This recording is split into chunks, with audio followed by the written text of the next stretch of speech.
I just saw so much potential in real estate and all this uncertainty with my W-2. So one of these days, I literally called my wife and I said, can you send me a resignation letter? And 2 minutes after it was in my mailbox, I handed it to my supervisor, and that was it. I resigned, started doing flips, wholesaling, and real estate work. But something was missing. So we sitting here watching TV. We used to watch TV back then.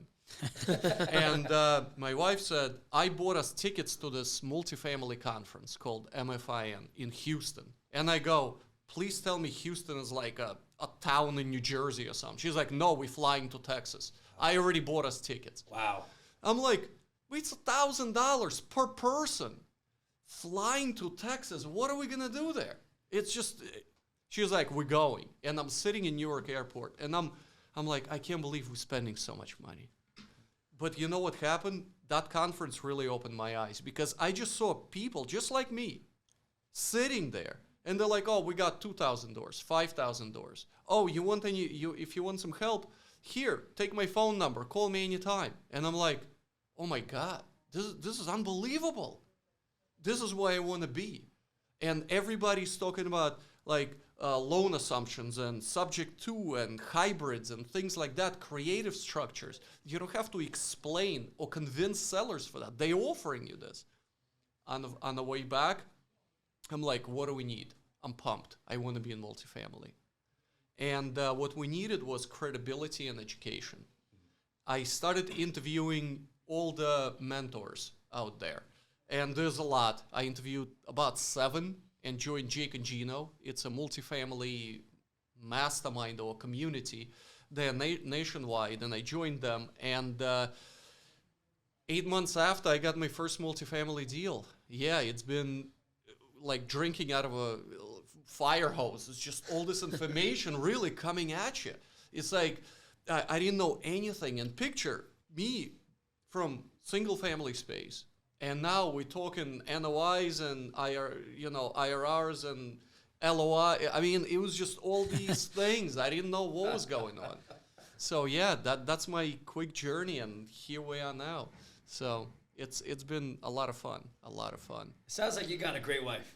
Yeah, she's very patient, and she wants us to succeed.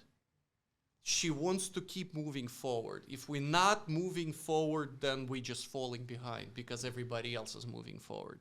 And I'm like, well, listen, she's trying to kind of help me and guide me, and she's like, I know this stuff because she dealt with real estate in her W-2. She's like, I'll help you.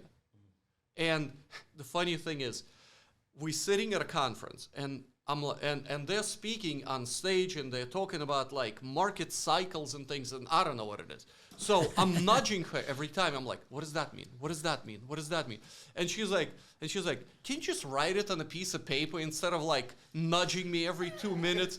So at the end of the presentation, I have a list of like 30 things, and I'm like, what do these things mean? And she's like, oh boy. So actually, this is a pretty cool strategy that I said. I put all these things on a whiteboard, right?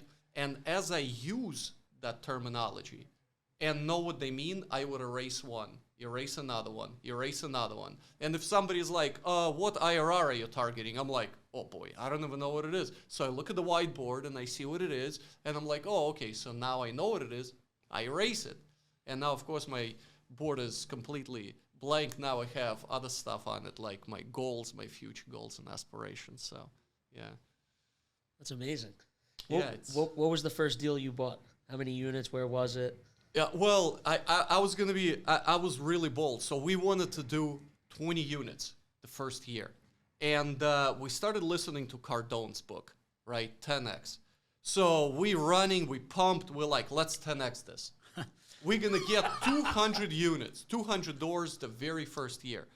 And I go, you know what? I'm going to go for one more. 201.